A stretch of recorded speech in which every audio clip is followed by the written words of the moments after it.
Hello, good afternoon, everyone. Good afternoon. Let's wait a couple of minutes to get some folks in the space.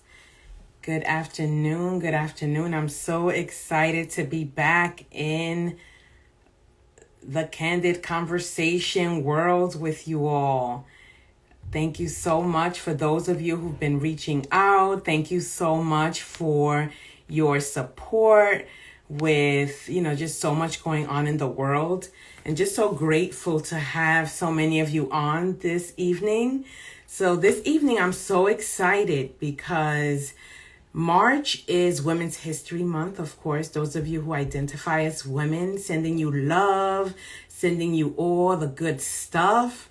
And also, March is Social Work Month as well. So those of you who have chosen the career of social work and that are here in this space, congratulations for choosing the field. Thank you so much. I see all these wonderful faces.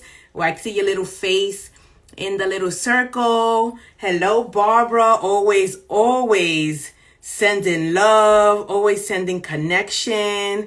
Hello, my people. Saludos.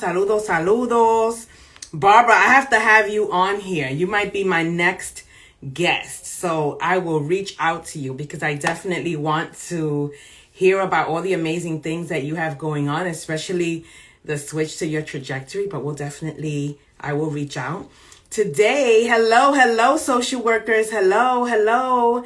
Thank you so much for being here today. Today, I'm so excited because today we're going to have a conversation with Ana Marsh.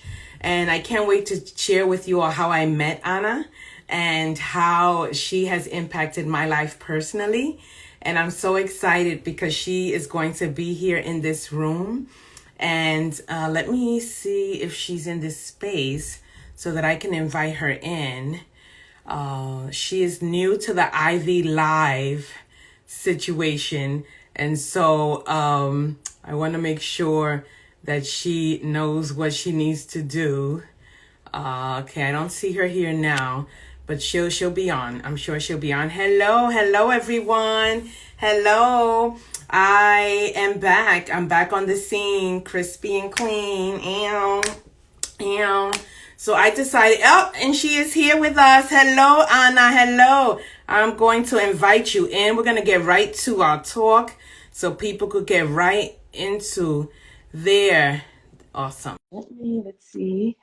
I just invited her in. Hey, Sean. I know who it is. I know who you are, Sean. You love my dance. Hi, Ana. Good evening. Good evening. Good evening. I'm so happy that you said yes to being here with me today and to have this candid conversation.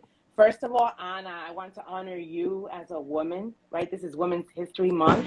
I want to honor you as a social worker, right? To choose this career trajectory is not for the faint-hearted, right? Those of us that choose this career, we know that we are going into something that is transformative and transcendent to people and their lives. And we also know that it's not an easy road, right? It's not an easy road. And so what I want to do right now is I want to share how I met you, Ana, and then we're going to get right into the conversation. So today we're going to talk about surrendering to your calling. And I met Ana first by voice, right? Ana left me a voicemail when I worked at Columbia School of Social Work and I was coordinating internships at the time. And Ana's voice was so infectious. The passion, determination, and drive, I was able to feel it just through her voicemail. And in her voicemail, she indicated interest in hosting social work students for a special project that she was doing at her school. And when she introduced herself, she said that she was the principal of the school. And so I thought that was so fascinating that she was the principal that was also a social worker. And the project that she had been working on sounded like a dream project. And so right away, I knew that I had to meet Ana. And when I got to Ana's school to discuss the possibility of having internships, I didn't want to leave. I did not want to leave. I remember in Brooklyn. I took the train. I think it took me, at the time I was living in Yonkers, so it took me like 2 hours Wow. to get to your school. And when I got there, I was so enamored by the environment, by the community. The young people were energized, they were engaged, they were connected, the staff were happy, they were also energized and connected.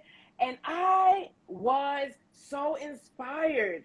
And I said, wow, you as a school leader are doing that damn thing, right? And then you shared with me sort of what you were doing. And I just knew that while we were going to be connected through that job that I had at the time, I just knew that we were going to just stay connected, because I just felt like, oh my goodness, this is someone that I want to continue to bond with, to build connections with, and to really get to know you, right? And so we got a chance to do that a little bit, because then you ended up hosting an intern and did this phenomenal, amazing project that I can't wait for you to share about the work that you've done. And so that's a huge, long introduction, because I just felt like you needed that, right? So I want to first welcome everyone to the space. Today we have the amazing pleasure of talking with Ana Marsh, who will share with us her journey of surrendering to her calling. So first of all, Ana, good evening. Thank Good you for being evening. here. Please Thank share you. with us, how do you take up space in the world, right? And in that, you may include sort of your bread and butter, your joys, your hobbies, your connections, right? Like, how do you take up space in the world, Ana? Thank you. First of all, Cindy, I want to say thank you so much, because this is such an honor, and I am so grateful that out of all the social workers, you worked at Columbia University School of Social Work, and yet you chose me to invite me to this conversation. So I really want to thank you, and I feel really honored and excited about the conversation. And yes, I think I remember when you came to the school, and it was just so exciting to have and just think about the stuff that was happening at the school. So I love my school, I love my kids. I know I'm no longer there, but I definitely love it. So, how do I take space? Well, first and foremost, a mom, a wife, a family member. I have my mom, who now lives with me due to dementia, so now I'm a caretaker as well.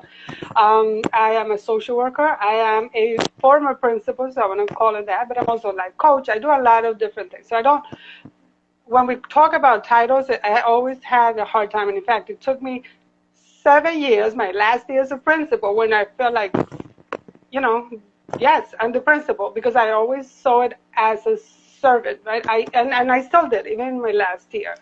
But it was like, how do we make and create better spaces for kids, for staff, for students? So that was always my thing. How do we create environments that are healthy for people so people can thrive? When I think about how do I take space, I guess I take space as a healer. That's, I guess, the word that I try to aim at, becoming a little bit better every day, and bringing that to people, to the world, to in any possible way, small ways, hopefully one day, maybe in a little bit of a bigger way. But whatever I do, it's how do I support human beings in their growth, and to the getting to their mental health, mental well-being, so they can thrive in the world. I've always said, when you're well mentally and emotionally, you thrive. Right? So, Excellent. Oh my goodness. Excellent. So let's get right into it, because what I thought was so fascinating when I met you, I had never met anyone that was a social worker and also a principal. I think I had met one other person, and they did not have, you know, the all of the tools that you were sort of coming in with. So first, share with us which journey happened first. Was it social work? Was it being a principal, an educator, right? And how did you even get to that journey, and talking about your calling, and what you share in terms of how you wanted to really work with people in developing, their human spirit and developing who they were. Share with us a little bit about how you got to that trajectory, please. Thank you. So the fact is that I was raised in Colombia for my childhood. When I came back, I was 13, and from 13 to 18, I lived probably the worst 5 years of my life. I was going through a lot stuff at home. There was just a whole lot of things that were happening. At 18, I kind of got to be able to be freed from that, and my goal was always to help people. I think it's oftentimes as social workers, mental health professionals, we kind of want to help people because we feel like we needed that at one point or another. So I loved working with people. So I went into social work, into psychology and counseling for my bachelor's. Then trying to decide, so I decided to follow social work, and I was a social worker, bilingual school for social worker for many years. I started in the Bronx. I always worked in schools. I worked in the South Bronx. I worked in Williamsburg. I worked in Bushwick. I worked in Rikers Island. I worked in all the places that have been gentrified, except for Rikers. That hasn't been gentrified, right?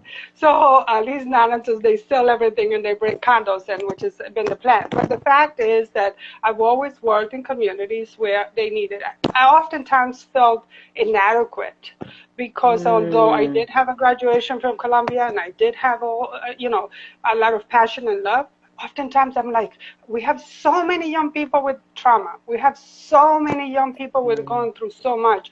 And I wanted to help them get through this depression and everything else. So, but I couldn't figure it out. It was not until I became a principal, and it was because my former principals, the first principal, the second principal, they pushed me, like, here, you need to do this. And I kept saying, no, I'm never going to be a principal. I'm never going to do that. Like I would say, I'm never, I guess you should never say never. And I did, and I followed that, and I became an assistant principal. I really did not like that because I did a lot of paperwork and I like the budget and stuff. Yes, I managed it well and all that, but I didn't enjoy that work. I really just enjoyed working with kids, working with people. So as I became the principal, the first year was pretty tough because it's a new year, all kinds of things. We were having a lot of kids in foster care. Lots of things were going on with young people in the community, and I just felt so powerless. So I became obsessed. I happened to run into a book called The Success Principles. I was getting really depressed, actually, myself, and anxious and going through so much, but feeling like I just need to find answers. Eventually, I ran into this book, and from there on, I started meditating, and a lot of things started changing. Yeah. And then I became obsessed with understanding trauma, and now training myself around trauma. Yes. I became a yoga instructor, but never to become a yoga instructor. I was never like a big yoga instructor. It was more like I would do yoga with the principal, and I would have staff and students and families whenever they wanted to. I even had grandparents at times join me, and we did a lot of that and talked about mental health and mental wellness. And it was a little odd for people at first, but when I started talking about meditation, I did all that stuff. But for me, it was like, at first, I was focusing on only academics, and eventually I realized, wait, the principals that have been English teachers have ignored English a little bit, and in general, that's what people say. People who have been math teachers may ignore the math department, and I, as a social worker, was kind of ignoring the social work or the social emotional. Right? We had fantastic counselors, so they always helped me and pushed and always were there supporting. So then, eventually, I realized, wait, we need to start from the inside out. So we started shifting, and while we celebrate, grow stronger. And that's something I used to tell my staff all the time. While we celebrate, grow stronger. So instead of focusing so much on the few that were having so many issues, let's focus on all the other ones that are doing well, celebrating them, and then working with them, these other students, quietly supporting them. Always supporting, that was for sure, 100%. Supporting the students, supporting the families, supporting the staff, whatever we could do to make sure that we had a strong community. It took a few years. It was really hard, many tears, because I'm a softie, so my staff would actually probably make bets about when I would start crying, and you saw me tearing up a few minutes ago with that beautiful introduction. They got used to it. But anyway, the fact is that with time, I mean, when I first started talking about, for example, something like meditation, I thought people were going to welcome it. No. People were looking at me like I had freaking 5 heads. Like, what is this principal talking about meditation? What is wrong with her, kind of thing? Eventually, things continued. By the time I left, there were so many teachers and so many people doing meditations. Oftentimes, I didn't even know when they were doing it. 5 minutes, 1 minute, whatever it is. We did it before tests. We did a lot of things, but we really saw the transformation. One of my teachers who was on the third floor, she started as a student resident that year when I first started, and she said, I remember when kids were like the ones that were in gangs with like belts and ready to have these fights and brawls, and with time, it was quiet. But by the time you came to my school, if you saw, you were sitting there for a long time. You heard a peep out in the hallways. Only when kids were changing, I could sit calmly and quietly without being interrupted every 5 seconds. And it was the same kids, the same community, but it was really around shifting the thinking and helping students and helping families. So we always, I have to say this from the first principle, we were always a school that thought about the whole child. That meant services for parents. That meant everything that we could do to support families, because kids do not come detached from all the stuff that's happening. Absolutely.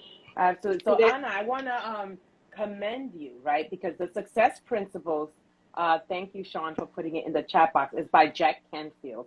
And actually, interestingly enough, I shared with Ana that the success principles was also the inception of Velocity Visions Inc., which is my company, right? Reading that book was really what created the foundation and platform of what would be eventually Velocity Visions. So when I visited Ana and she shared what she had been doing, and the cojones. Well, the ovarios. Ovarios, right? Thank you for that. This is Women's History Month, okay? Ovaries, carry, right? Thank you for that. I appreciate that. And you know what? We should be calling ourselves out, because sometimes we're using language that's been so used to using, and we don't even realize how that might impact. So I appreciate that. You see how she did that? That's exactly how she ran her institution and her school, right? And her community. So I'd love to hear from you, right? At what point you shared with us that people did not receive this new way of learning and connecting and building right away, right? It took years of you sort of keeping on, maintaining that perseverance so that the school could really transform. Because we have social workers in the space, healers in the space, therapists in the space, all kinds of individuals that are hearing this, that have these ideas, right, that they want to bring forth in their places of employment, in their families, in communities, in organizations. And sometimes when they get that initial resistance, it deters them and discourages them, right? I want to hear from you. What was it that led you to feel like this is my calling? This is what I need to do in this space. And how did you combat that negativity towards the mindfulness, the yoga, all of these tools that you brought into the space? How did you deal with that? So I think that I had a few things in my favor. The first thing is that I'm pretty stubborn. So once I have something in my head, it's going to happen, because it just has to happen. I have to figure out how to make it happen. If I think it's for the better of the community, I feel like oftentimes, if it's for myself, I might be able to put it aside, but when I feel like it's something that I think. The other thing is, as after the success principles, I started kind of reading so many things, and through meditation, I feel like I definitely started connecting with that inner core me, and I was able to listen to my inner calling and being able to understand and learn how to follow and direct it. So it was hard, but I also remember hearing, your vision is your vision and nobody else sees it, because nobody sees what's in your head. So it's going to take time to come around. So the other thing that was there is that we from the first principle and the people before, they always tried to create a very positive community so that they helped. So a lot of the people that were there had left and other people had come. But there was a core that was still built, and we continued to grow and grow. So my counselors were freaking amazing at supporting and really continuing to get the work. And on top of that, I think that people started seeing like, well, if this is not working, we have to try something else. So I started really researching a lot of the science behind it, neuroscience behind Excellent. meditation, all these other programs, all these things that we were doing. So as I started doing that and bringing, people were opening up a little bit more and a little bit more. So it took time. It was transitional. It wasn't easy. But the one thing I knew is what I had was not what I wanted. What I had was not, I needed to write myself those goals that I wanted for my school, for my community. I wrote, in fact, before I left, I wrote the goal to leave the school, to retire from the DOE, 2018, not knowing that this pandemic and all these things were happening. I had it by the time I get to this age, I'm going to be leaving, I'm going to start my company, et cetera, not knowing. I figure, social worker, principal, I have a lot to offer schools, I have a lot to offer people, Right. I'm into trauma. I feel like I can create my own, not knowing all the stuff that was happening. But one thing that happened while I was there is kind of really learn to listen. And there were times that I couldn't understand it and I questioned it, but then I always would have people to talk to. I would always go, often, meditation became a huge thing for me, only because the anxiety, the fear, all the stuff that was going on. So I learned to really learn to sit with kind of that and listen to that inner voice that tells you, right? I feel like we are always, I know we're always being guided, but most of the time we let the chatter in our head just drive us absolutely insane and make us question ourselves. So I try to always listen to that, even in those moments when I wanted to fall apart and when I wanted to quit, because I feel like I wanted to quit like every month Of for the course. 7 years that I was the principal. But I never did, because I knew I couldn't do that to my community. I knew I couldn't do that. And when I left, I needed to make sure there was a transition plan. I needed to know that everything was the best I could leave it, and that I left it better than I received it, because you always need to also think about that. Now, was it perfect? Absolutely not. But that was not my job to make it perfect. It was to do the best I could. Graduation rates went up, all kinds of services, programs, students taking college programs that weren't taken, all kinds of things that people didn't even think our students could do, but they did. Because our students were amazing. And when you give them the opportunities, they did. And then we had counselors that followed them for 4 years. So we started the single shepherd model. And those counselors were relentless. They still are. They would not let kids quit. If a kid dropped out or a kid wasn't, that was because that counselor did almost everything. I find them at home, whatever it took. And a lot of the staff was very committed, assistant principals. It became really a school community thing.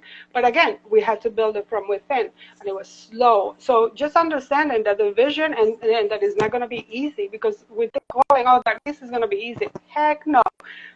Understanding that is key. So, maybe froze a little bit.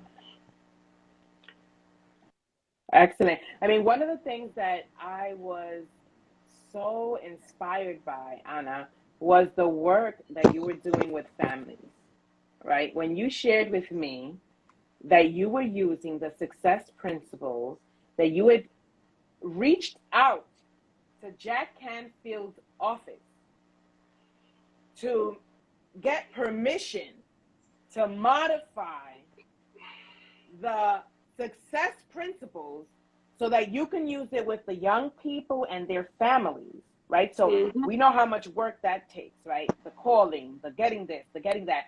And then that you were working with families in supporting them in looking at their lives and making decisions. And these were undocumented families, families that were living in poverty, families that were newly arrived immigrants, families that had intergenerational trauma, families that had amazing gifts to offer the world. And you were able to support them in identifying those gifts through this program.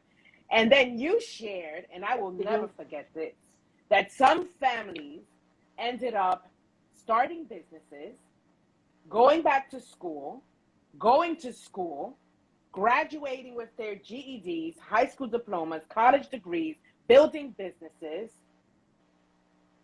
improving their family relationships, Ana. Like, do you ever sit And I remember hearing this, and I think I cried in your office. I think I I remember don't know. crying. I I probably was think I crying because remember. I always cry when I talk about I this. think we were both crying. I think at one point we were both crying, right? And I think that vulnerability is a choice, and vulnerability is sometimes that magic that helps people unravel those inner gifts, right? Mhm. It supports people in their healing, right? So because you had the courage and the Mhm. strength to be vulnerable with your staff, with the young people, with the families, you gave them permission to do the same, right?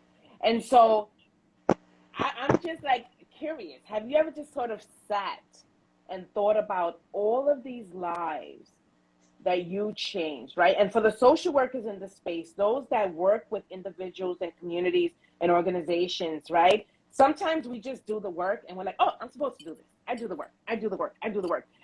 But do we ever like sit, think, and embrace like this is what, because I listen to my inner voice, my inner wisdom, spirit, whatever you want to call it, right? Some people Mhm. call it God, a higher power. Because you Mhm. listen to that, someone else's life was made better. And we know as social workers that when you make one life better, it's not just that one life that we're making better. Ripple effect. Many times we're supporting them in breaking intergenerational curses, trauma, Mhm. right? And we welcome the healing.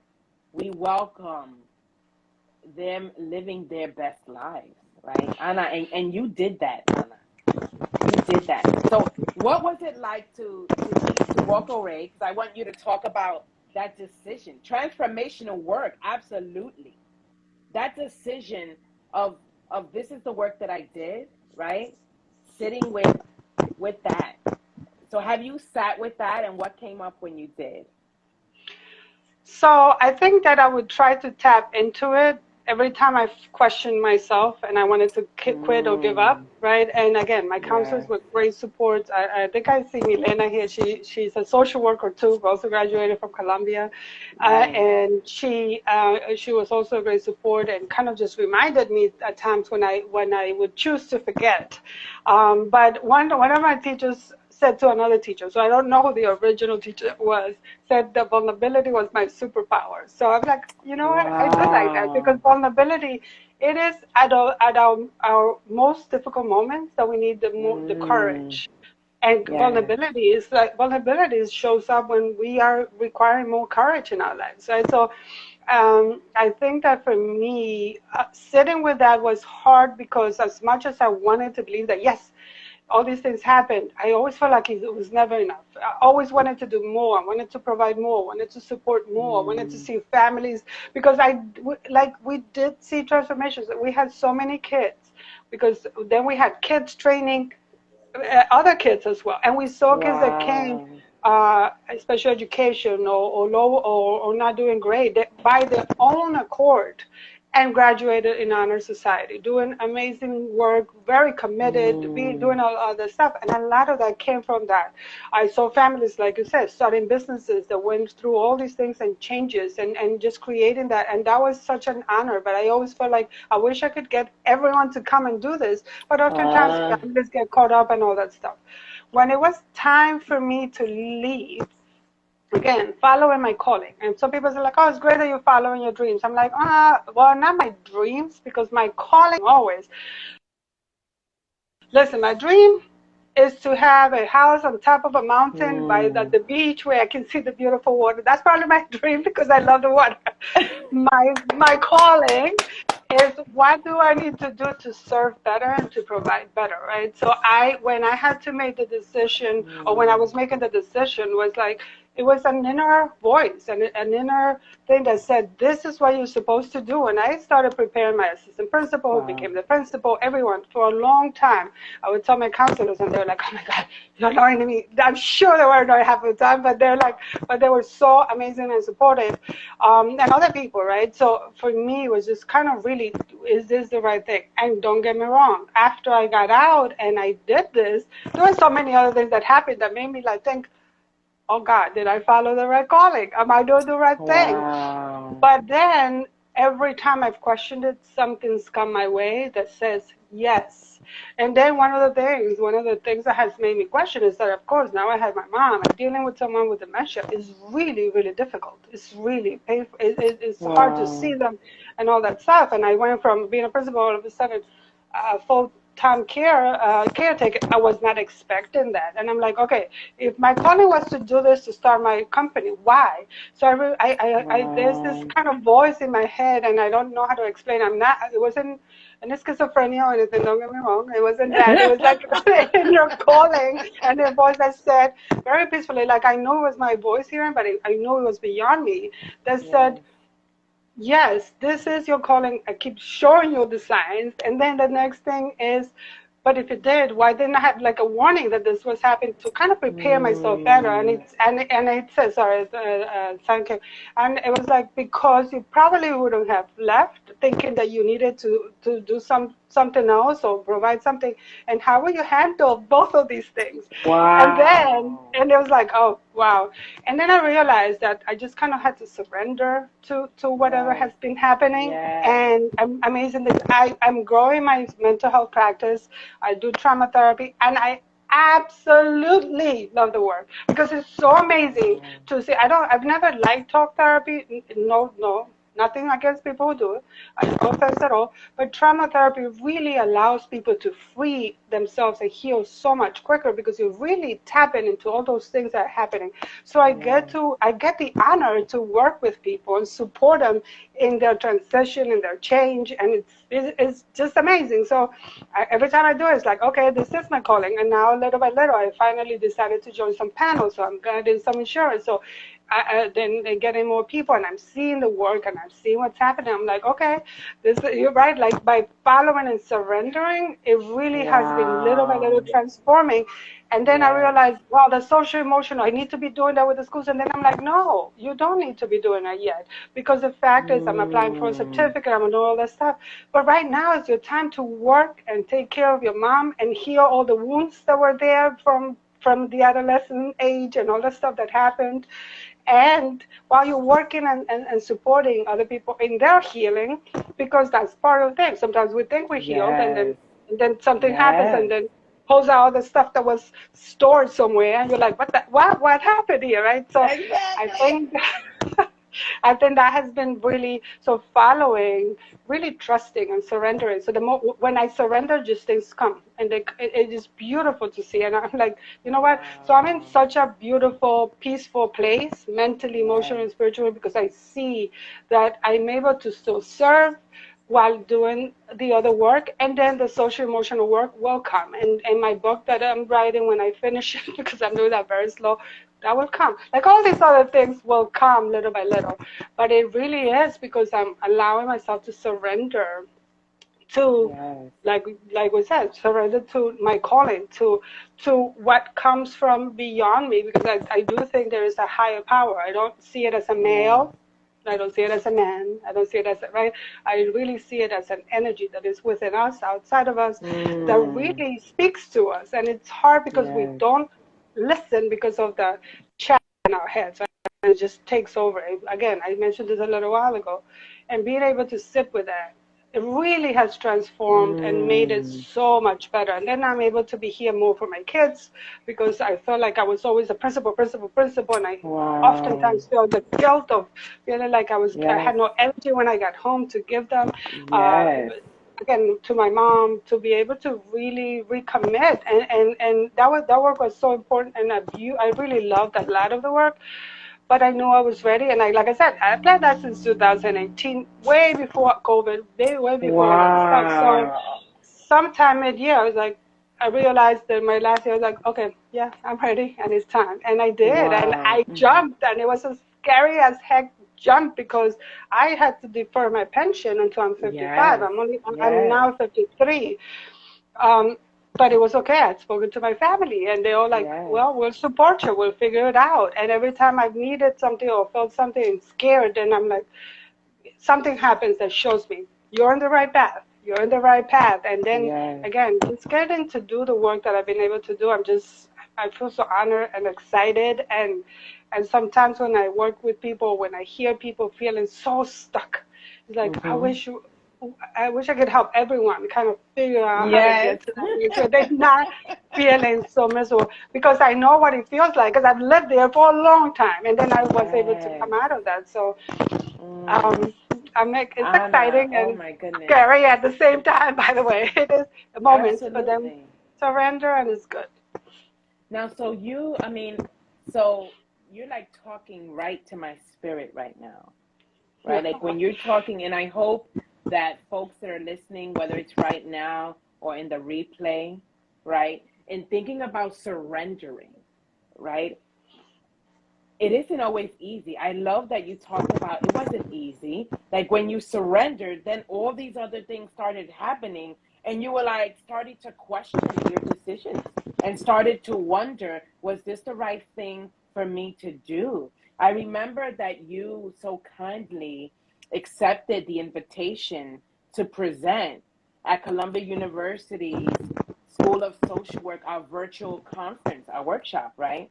And we couldn't have the in-person school social work conference, and you had done this phenomenal project with the intern where you were looking at adverse childhood experiences, assessing the students, developing interventions for the students, and then doing the research to examine the outcomes.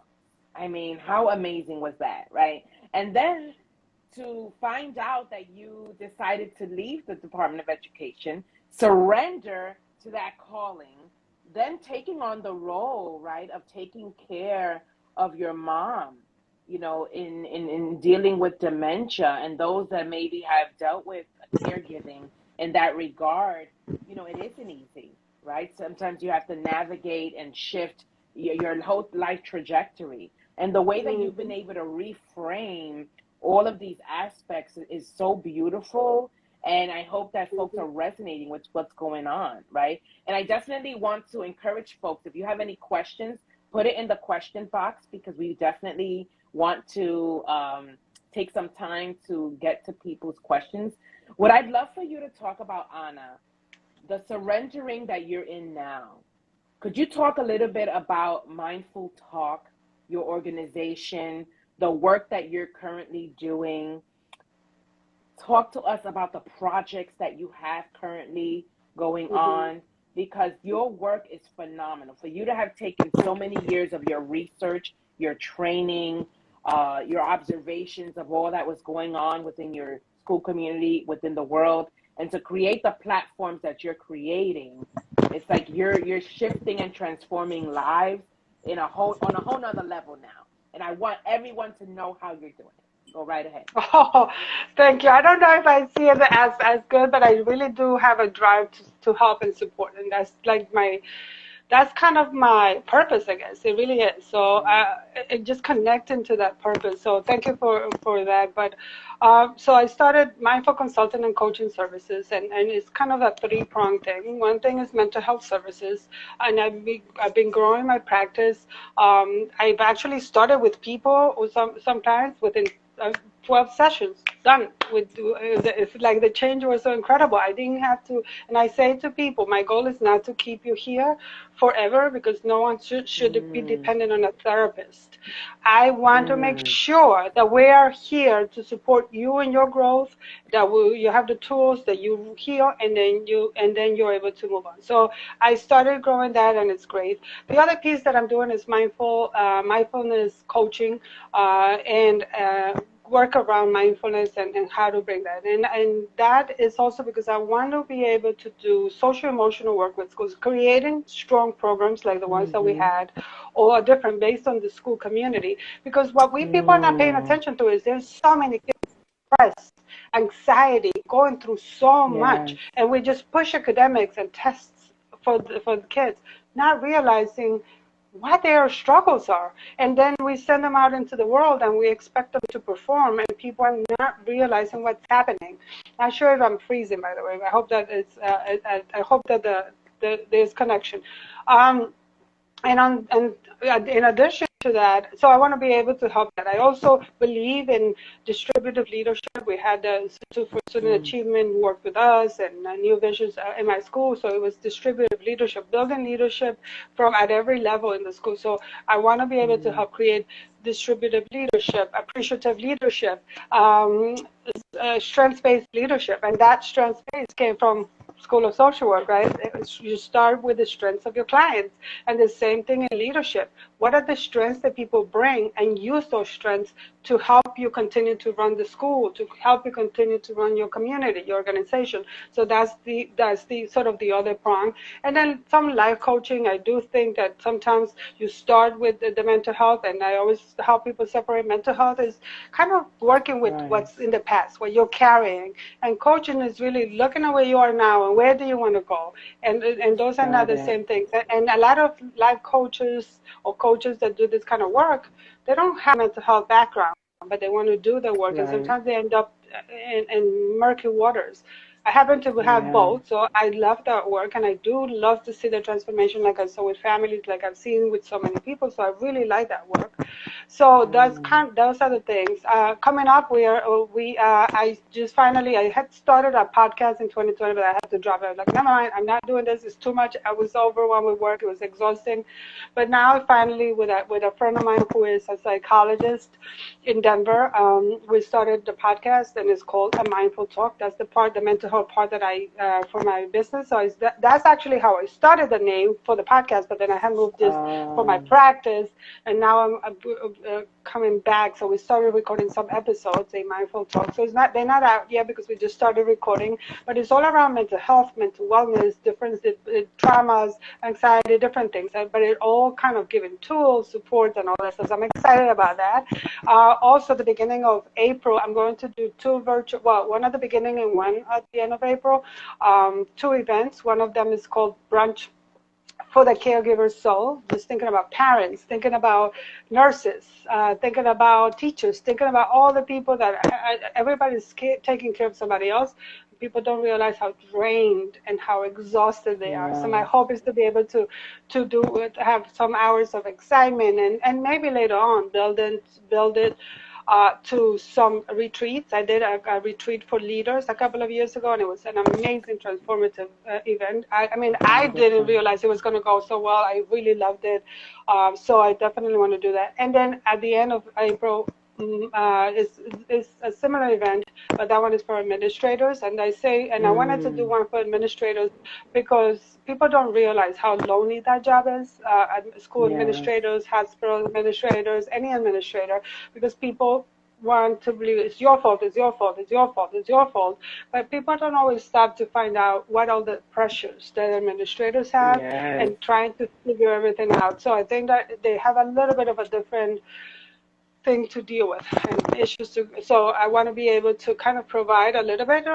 Some of the things will be probably similar, but some of the things will be geared towards those two different groups. So I'm excited. Let's see how they go. I hope that people do join and come, but the goal is always aiming at healing, at resolving, at clearing, at supporting. I feel like when we show up in a good way, in a happy way, we do so much more for the world.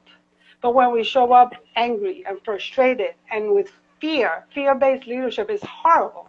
It's horrible. Absolutely. It's horrible. It's like anything. So my goal is to create that, hopefully with people, individuals, families, organizations. So let's see. So thank you. Oh my goodness, this is exciting. There is so much going on in the chat box. Y'all are just have my eyes about to go. I'm not looking at the chat box because I can't do two things at the same time. No, that's okay. So there's someone that said, what a great point, seeing therapy as a healing journey, and thinking that licensure and certification are important tools to validate a person's ability to deal with the muddy waters, right? And thank you, all these wonderful people that are joining, because other people are sharing. We have so many of my amazing doctora friends, Dr. Banks, Dr. Williams, and a lot of your community are supporting you here. I see that there's a few people that know of your retreat, Mealy Feely 2018. Says, Ana, you did a retreat for them, and it was amazing. So I thank you all for your contribution to our conversation. Please put some questions in the question area where there's the question mark, because we're going to go right into answering some questions. Ana, you are phenomenal. Phenomenal. To hear how you've been able to take your calling, right? Surrendering to your calling, dealing with all the different challenges that came up along the way, and being obedient to that voice, obedient to that calling. And now people get to take full advantage of the plethora of gifts that you have to offer the world. How can people get in touch with you if they want to hire you as a coach, hire you as a therapist, if they want to participate in your upcoming activities? How can they get in touch with you?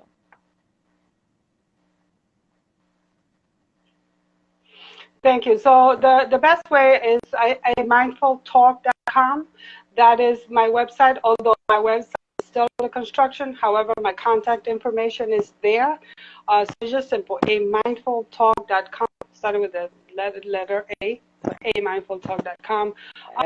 And there I have all the handles and all the information. Right now, like I said, it's a placeholder until I'm building the website. Unfortunately, it was in the middle of building the website, and the young man that was working on my website passed away of COVID, which is really sad. He was only 26 years old.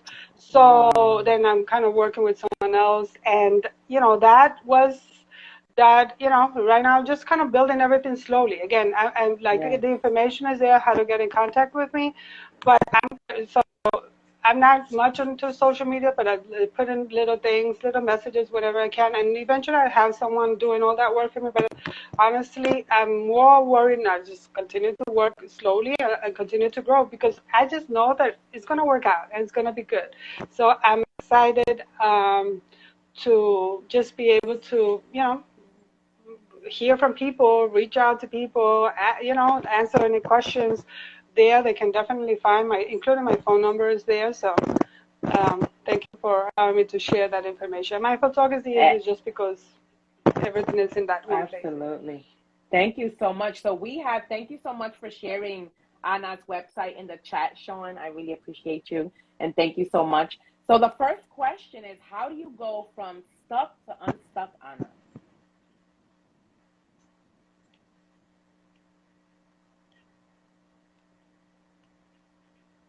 How do you go from stuck to unstuck? I'm sorry.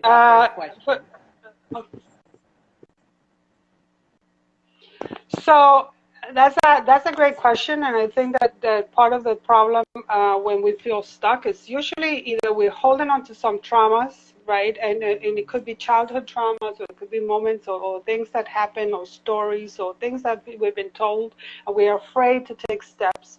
Or we are afraid to change, right? Because change is scary. I mean, like I said, it was really scary to do these things, to start mindfulness, to do all these things. It's always been scary. However, I think that one of the things I would always suggest is kind of working with someone who can help you kind of think about the tools. First of all, if it's something that is coming from your past, I think we all can identify where the stuckness is, right?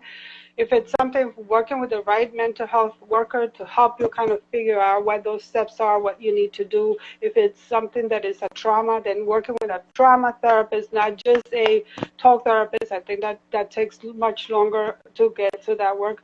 Working with them to help you uncover and clear those things. If it's fear, so working or afraid to take steps or not sure, working with people, like I said, life coaches or transformational people that are going to help. If you're not sure, also reading, listening to things that are motivational, taking some time to meditate and really listen to that inner voice that is speaking to you that we don't listen to, because I think there's not answer for that. I think there are different things and different steps. So that's a great question, but there's not I don't feel that it's a one answer question. Right? Yeah, thank you, Ana. That was excellent. The way that you gave the difference of a regular therapist and a trauma therapist. There is a significant difference. I've definitely have experience with working with both, and there is a difference. And so you want to ask, for those of you seeking therapeutic services, you want to make sure if what you're seeking support with is something that involves trauma, that you ask whether or not that person has trauma background and experience.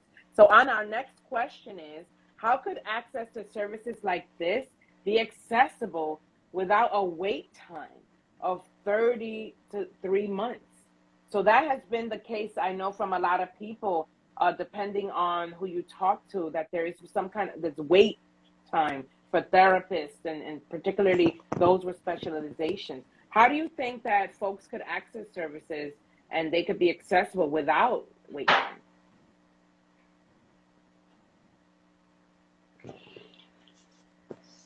So, oh God, this internet, I'm so sorry. So I would say Okay. that you go to Psychology Today, for example, you go to Headway, different kind of these platforms, and you reach out to more than one therapist, more than one person. Also, kind of look at their credentials and look at what they are doing, right? You want to be able to work with someone.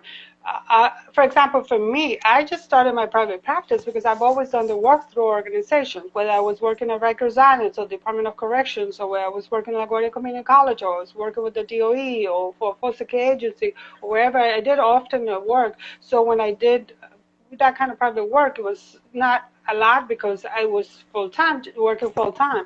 But once I opened up my practice, little by little, people come. So sometimes people don't, because if they don't see reviews or they don't know. But honestly, sometimes just having a conversation and a consultation, what feel do you get for the therapist, the person that you are? And a lot of people are available. There are some that have so many people under waiting for them. But so we think, oh, because they have all these people waiting, that means that they're the best. No, not necessarily. I think that a lot of us can provide really great services and may not, because in my case, for example, I just started my private practice, and yet I'm seeing results like this for many people, and I love to see people working and healing and changing and being able, it's such an exciting thing.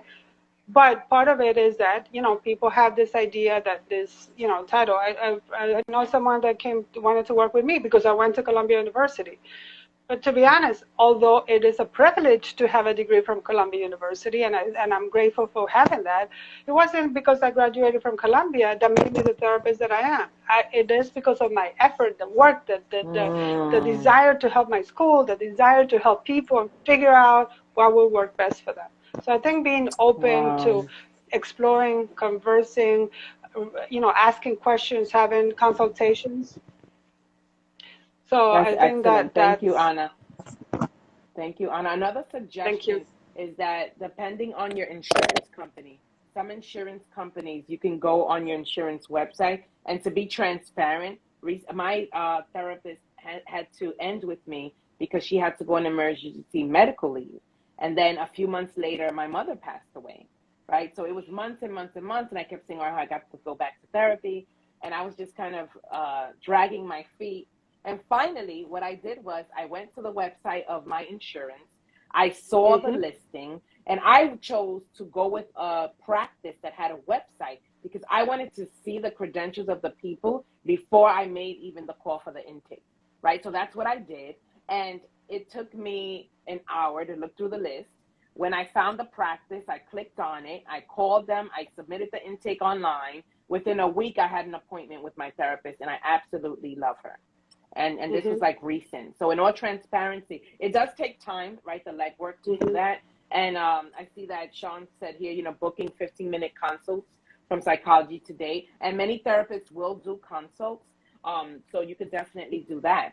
So does anyone have any additional questions before we sort of close out? Thank you so much for the condolences and the good wishes there. I appreciate that.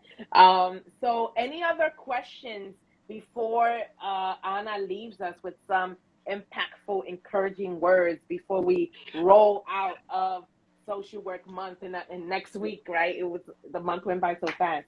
Any other questions that anyone would like to ask Ana while she is here with us? Okay, I don't see any other questions. The one question that I have, Ana, the final question is, what is next for Ana Marsh? Well, Thank you. I think that for me now is kind of really sitting and surrender. Like I said, sitting and I've been surrendering more and more and realizing that things are just coming. So I am writing a book that is called When There's No Place to Go, How I Look Within Saved My Life. And that book really has to do, speaks Yes. to some of those practices that I've used because I went from being completely depressed and anxious. I don't know. I think I saw Vinorka here. She was one of my amazing counselors and actually the director of that department. Remember, I went to the doctor. I took one pill for the anxiety because I was Yes. having so bad anxiety. And I come into work and Wow. she looks at me like, "What is wrong with you?" And I said, "I took this medicine the doctor gave me and I feel so weird." She's like, "Don't say that again." And I'm like, "Okay." And never say because I looked and I'm sure I looked at because it was just like I knew that wasn't the answer. So for me, it's kind of really allowing things to as they're working, right? I know that I want to do a lot of coaching, consulting for companies, helping them create better environments. The Yes. same thing with schools and things like that. But I'm applying for the MWBE certificate, which allows me to be able to have those higher Yes. grants and things like that. But right Yes. now, I'm really just taking my time to, like I said, work with my mom, continue to grow my mental health practice until I'm ready for those next steps because I was pushing myself and realizing, why am I doing that? If you believe that this was a calling, then you have to believe that things are going to be set for you and that things are going to come. And when I do that, then it has happened every step of the way. So I'm so excited and Oh, grateful that's for so that. wonderful. And one thing I would like to say for counselors, social workers who may be here is please take risks. You are full of skills that other people don't always possess. You have the mental health, the mental wellness, the support. You know how to do that. You know how to get. So don't be afraid to take those next steps. And don't let the chatter in your head become the reality that you make. And not just for mental health professionals, anyone. Don't let the chatter in your head be the thing that guides you. Work through that. Allow yourself to sit, and whether it's that inner calling, that inner thing that tells you you want to do that thing that just doesn't leave you alone. Just trust it, trust your instinct, and follow it. And when you do, and you trust, because it's not going to be easy. Once you do, all kinds of things happen. When you do though, and you believe, at least it has worked for me all my life, and I continue to do that.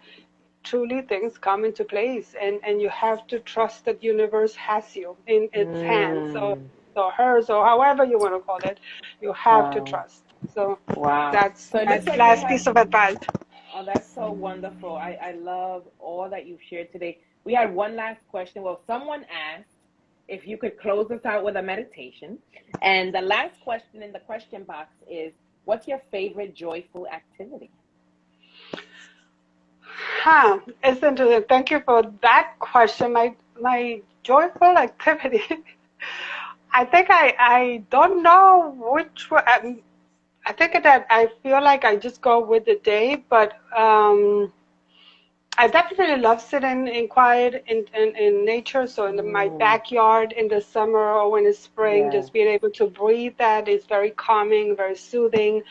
Listening to motivational things, and I think more so thinking about what else I can do to help people. It's like, oh, what else can I do? What else can I learn? Like I become a little nut. So No, probably a I little love it. That's nerdy of part me. of I your don't know, personality. but it really does light me up. So I think that is just part of my joy, I guess. I don't know, but it is sounds nuts, but it is definitely that. So Wow. interesting question because I don't know if I think about it.